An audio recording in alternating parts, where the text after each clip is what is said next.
श्वास की आसवस, श्वास श्वास परवास, पार्श्व करो मत दास को, उदासता का दास, ना तो सुर सुख चाहता, शिव सुख की ना चाह, तव तुति सरवर में सदा, होवे मम अवगाह। देवादिदेव श्री चिंतामणि पार्श्वनाथ भगवान की, वर्तमान शासन नायक श्री महावीर भगवान की, संत श्रोमणी आचार्य भगवान गुरुदेव श्री विद्यासागर जी महाराज की, पूज्य आचार्य श्री समय सागर जी महाराज की,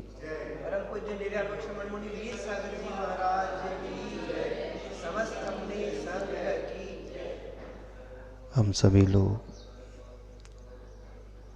वर्तमान शासन नायक श्री महावीर भगवान के शासन काल में यहाँ रह रहे हैं। जिन वीर प्रभु ने इस समाज के लिए, इस दुनिया के लिए जो संदेश दिया, उसमें सबसे प्रमुख अहिंसा का सिद्धांत। जैन धर्म की रीढ़ अहिंसा पर टिकी है। आज वर्तमान का जो युग है, चारों तरफ एक भयावह स्थिति बनी है।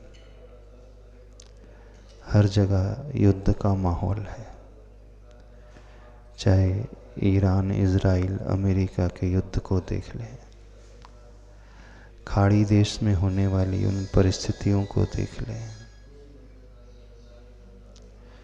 हर व्यक्ति यहाँ बहुत भयभीत, डरा हुआ, आशंकित जी रहा है।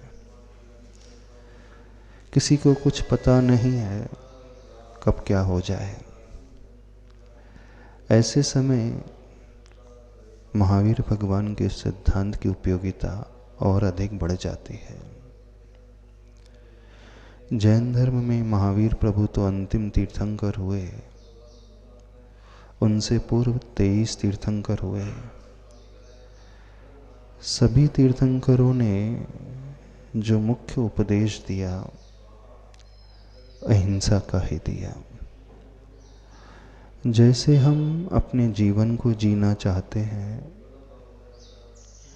दुख हम पसंद नहीं करते, कष्ट हम पसंद नहीं करते, हमें बिल्कुल बर्दाश्त नहीं करते कोई हमसे दुर्व्यवहार करे, कठोर शब्दों में बात करे, कोई हमारे बारे में बुरा सोचे, कोई हमारे साथ हिंसा करे।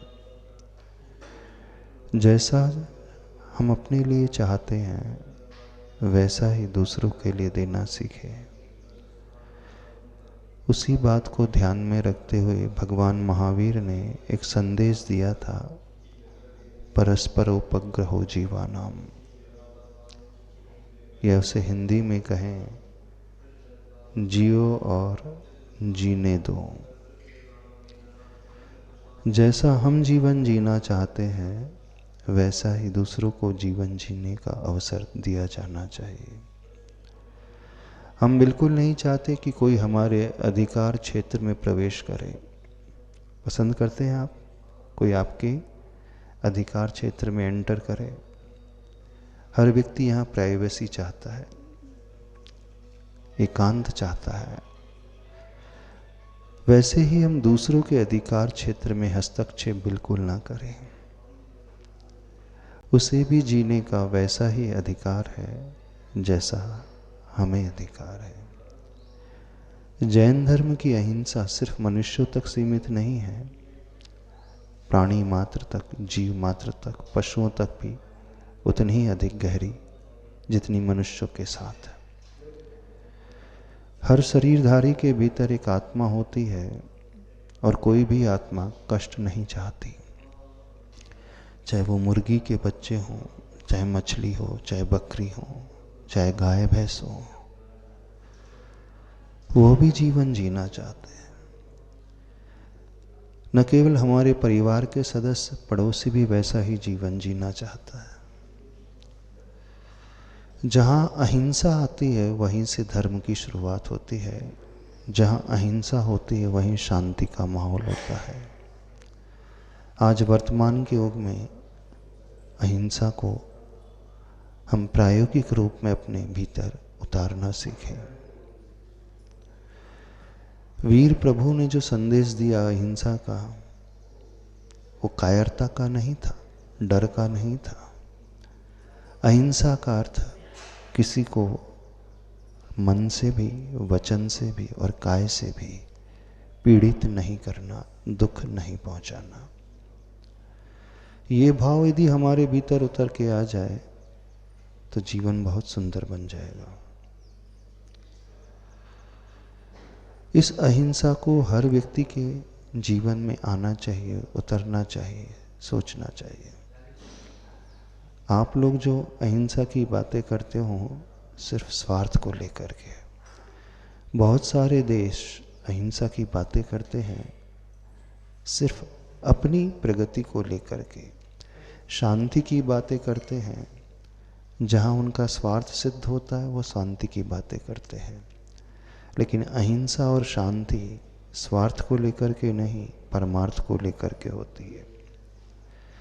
तो यह भी सोचना चाहिए कि आपका धर्म स्वार्थ वाला है कि परमार्थ वाला है। जहाँ लोभ होता है वहाँ व्यक्ति सब कुछ करता है, धर्म भी करता है ना, दूसरों की मदद भी करता है, दूसरों के लिए कुछ प्रदान भी करता है। पर दूसरों की मदद लोभ के कारण की जा रही है तो वो मदद होती ही नहीं, धर्म वहाँ से शुरू नहीं होता है। हम अपने जीवन में उस प्रैक्टिकल प्रायोगिक धर्म को उतारना सीखें। उसी बात को लेकर के, अहिंसा के संदेश को लेकर के बहुत सारे लोग प्रयास कर रहे हैं। अपनी अपनी धारणा के अनुसार अपने अपने इष्ट प्रभु को याद करते हैं, उनकी भक्ति करते हैं, पूजा करते हैं। लेकिन कहीं ना कहीं उनका स्वार्थ छिपा हुआ होता है। थोड़ा सा बाहर चले जाएं।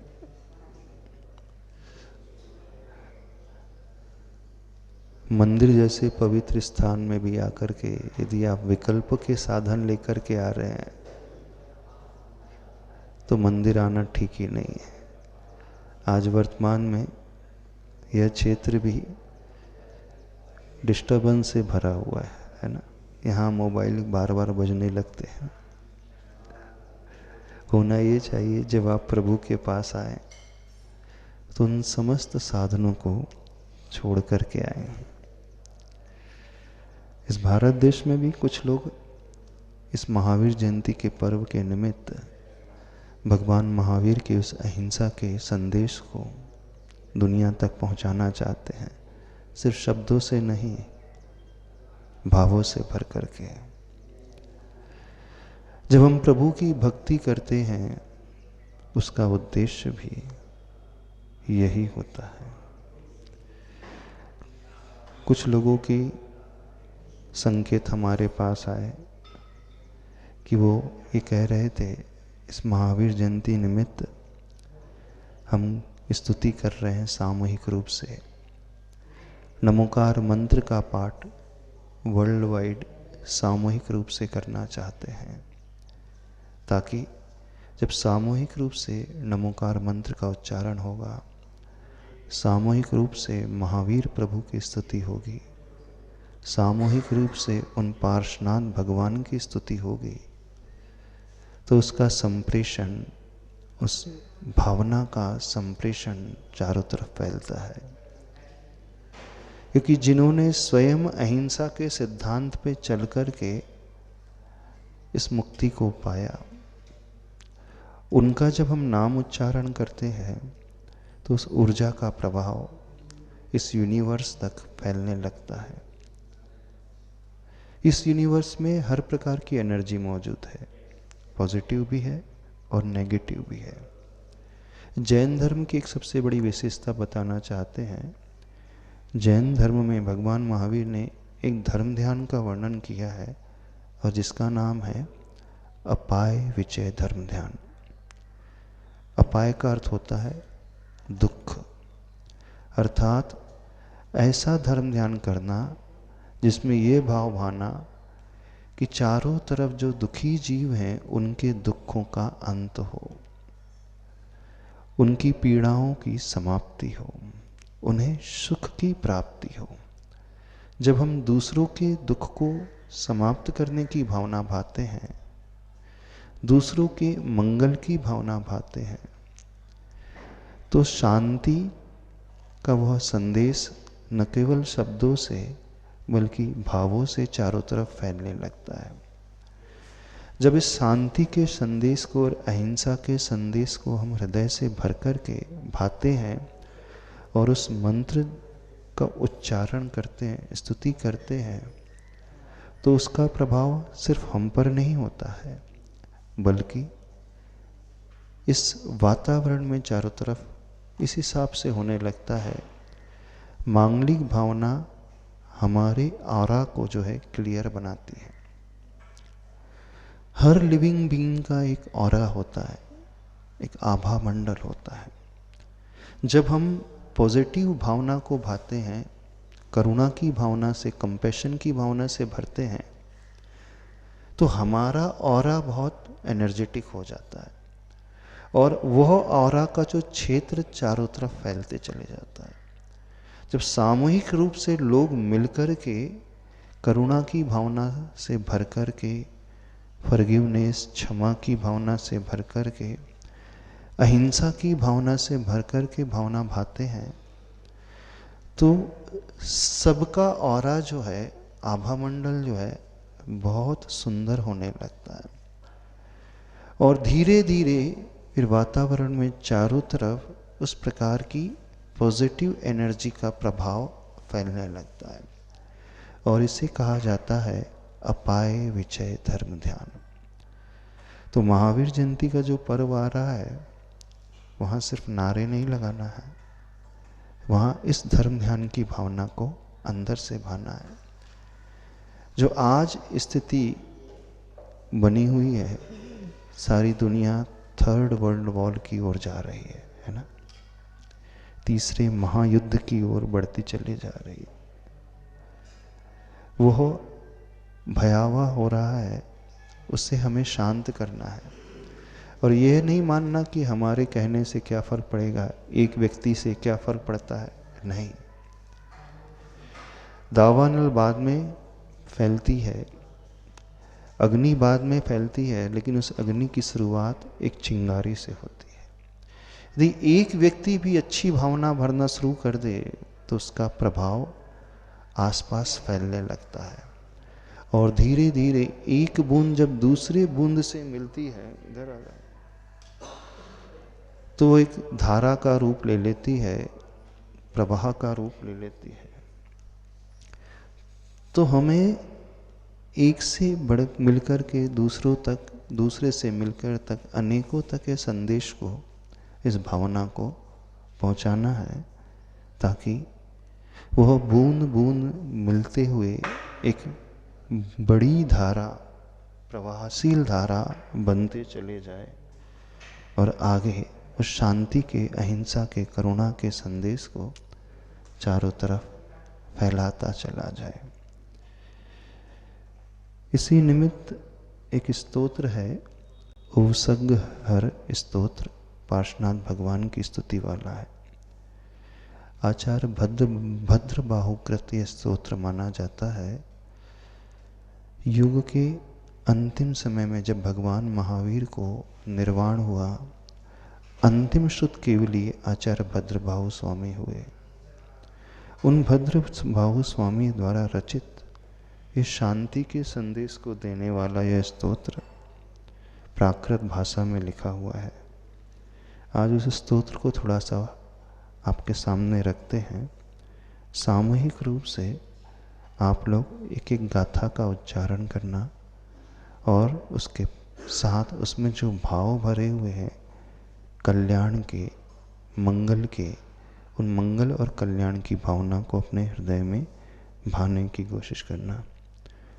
ओ सगहरं पासं पासं वन्दामि कं घनमुक्कं विसहर विसनिन्नासं मंगल कल्याण आवासम। अर्थात उन पार्श्वनाथ भगवान को हम नमस्कार करते हैं जिन्होंने उपसर्ग को जीत लिया, कर्म रूपी समूह से जो मुक्त हो गए,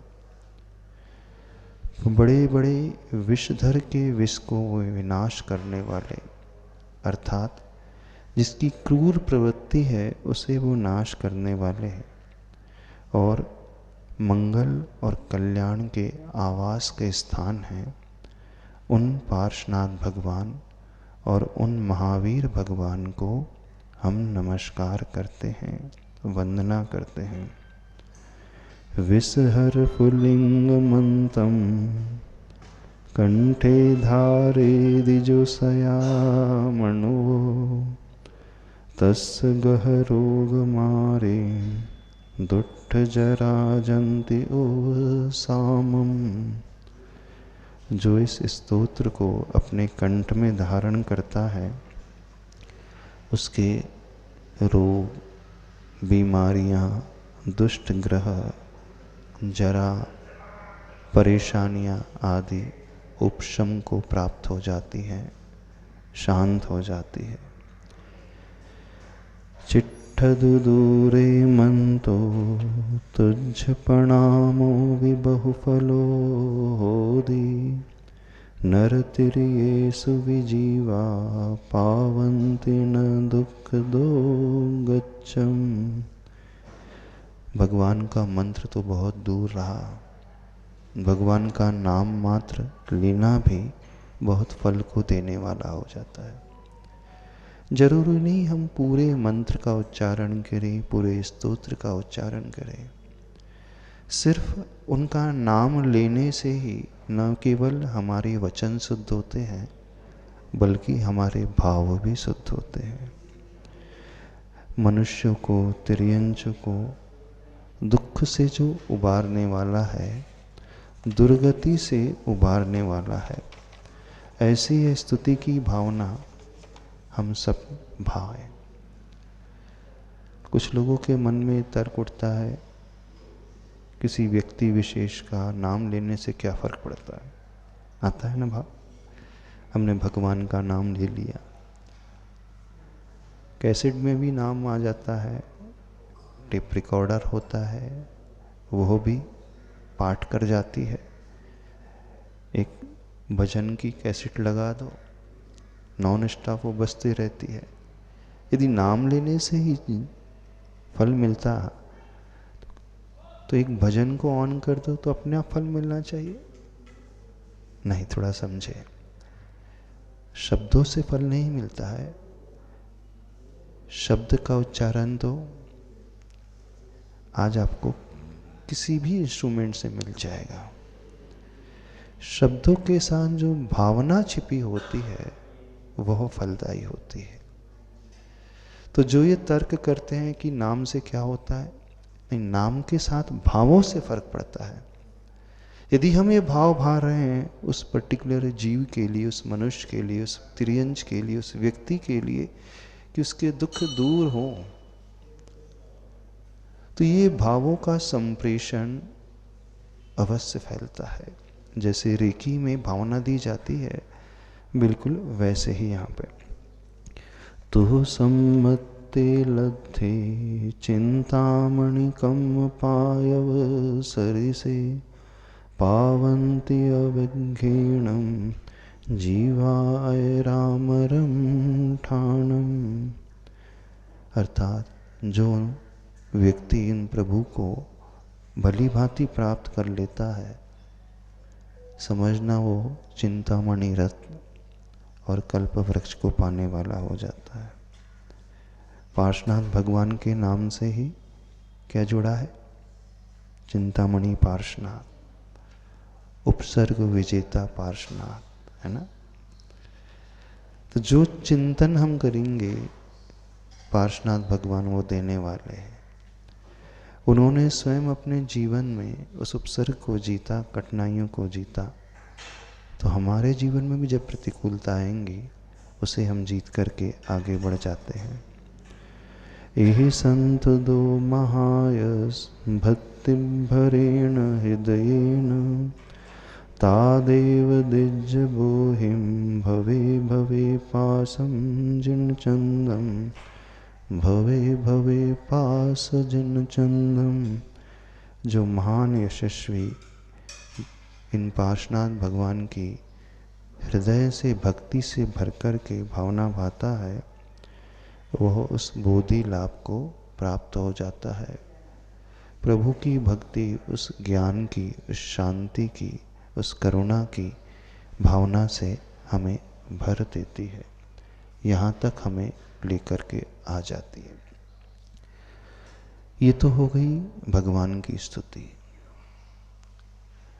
लेकिन यह स्तुति, यह स्तोत्र हम किसके लिए कर रहे हैं?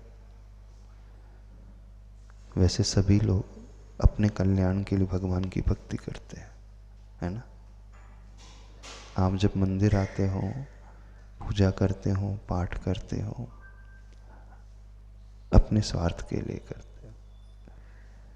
इस महावीर जयंती में भगवान की भक्ति, भगवान की स्तुति जगत के कल्याण के लिए, विश्व कल्याण के लिए, सबके सुख के लिए। जो डर का माहौल है वह शांत हो जाए, जो हिंसा की ज्वाला भड़क रही है चारों तरफ, वो अहिंसा के रूप में परिवर्तित हो जाए। यह स्तोत्र रूपी जल का जब सिंचन होगा तो वह हिंसा की ज्वाला अवश्य धीरे धीरे शांत होगी। आग को बुझाने के लिए जल की आवश्यकता होती है, और वह जल की पूर्ति हम अपने भावों से भर करके कर सकते हैं। सामूहिक रूप से सब मिलकर के करेंगे, पूरी आग ना भी बुझे लेकिन कुछ ना कुछ कमी अवश्य आएगी। तब वो वीर प्रभु का जो संदेश है, जियो और जीने दो का, शांति का, करुणा का, क्षमा का, वह संदेश कार्यकारी होगा। पर वह संदेश स्वयं अपने भीतर उतारने की कोशिश करें। देखो, महावीर भगवान का एक सबसे बड़ी विशेषता बताते हैं, पार्श्वनाथ भगवान की एक विशेषता बताते हैं। जो भगवत पद उन्होंने पाया सिर्फ क्षमा के बल पर पाया। अपने उस दुर्धर्ष वैरी को क्षमादान उन्होंने दिया था, कमठ को दिया था ना। जो उन पर उपसर्ग कर रहा था उसके प्रति वैसी ही भावना नहीं, उसके प्रति फॉरगिवनेस की, क्षमा की भावना। तो कोशिश ये हो कि हमारा अड़ोसी पड़ोसी जो है, ये आपका भाई ही क्यों ना हो, जो आपके प्रति दुर्व्यवहार कर रहा है, बुरा सोच रहा है, बुरा प्रचार कर रहा है, शुरुआत वहीं से करें, क्षमा का भाव ला करके। बिना क्षमा के भाव लाए हम अहिंसा का पालन नहीं कर सकते। आप लोग करते हो कि वैर बांध करके चल रहे हैं? वैर नहीं बांधना, क्षमा ही धर्म की आत्मा है। जहाँ क्षमा है वहीं करुणा होती है, वहीं धर्म समाहित होता है, वहीं शांति होती है और वहीं से आनंद की उत्पत्ति होती है। और जहाँ वैर का भाव है वहीं हिंसा है, वहीं क्रूरता है, वहीं अशांति है। वहाँ सब कुछ गलत ही गलत होने वाला है।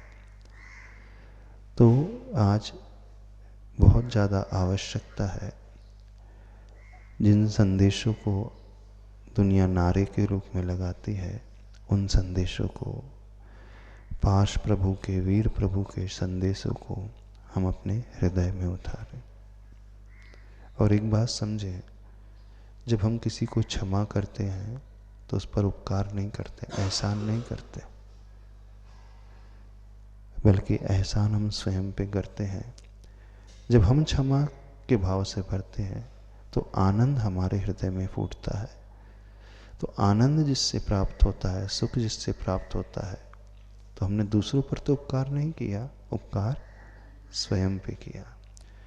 तो जैन धर्म की एक विशेषता समझे, क्रिया चाहे कोई भी हो, चाहे वो प्रभु की भक्ति की बात हो, अभिषेक की बात हो, आरती उतारने की बात हो, किसी की मदद करने की बात हो, किसी की सेवा करने की बात हो, वैयावृत्ति करने की बात हो, किसी को दान देने की बात हो, किसी को संभालने की बात हो, किसी के लिए सहयोग देने की बात हो, उसकी बेनिफिशरी हम स्वयं होते हैं, लाभार्थी हम होते हैं। सामने वाला व्यक्ति एक निमित्त मात्र होता है, उससे ज़्यादा कुछ नहीं।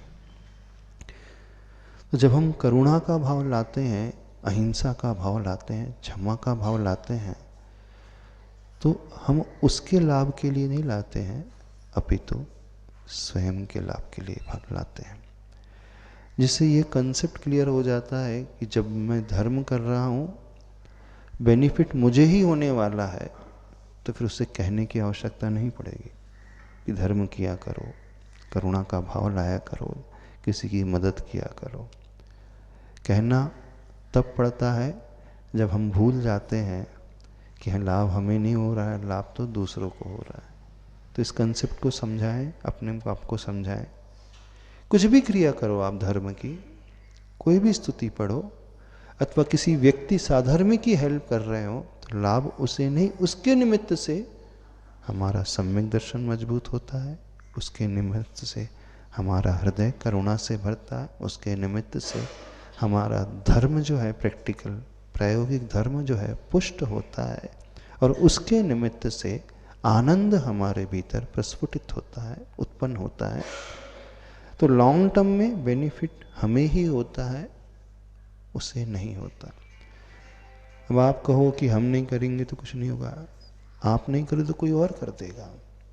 हम सिर्फ उसके जीवन में निमित्त बनते हैं, उपादान बन करके नहीं आते हैं। हम सिर्फ सहयोगी बन सकते हैं। तो आप सहयोगी नहीं बनोगे तो कोई और बन जाएगा। जीवन तो हमेशा चलता रहता है, तो क्यों ना यह लाभ हम स्वयं अपने भीतर उठाएं। तो इस महावीर जयंती को ये संकल्प, अहिंसा का, करुणा का संकल्प, उन पार्श्वनाथ भगवान को याद करते हुए, वीर प्रभु को याद करते हुए अपने जीवन को कुछ बेहतर बनाने का संकल्प। बात समझ में आ रही? नहीं आ रही? बोलिए चिंतामणि पार्श्वनाथ भगवान की, महावीर भगवान की जय।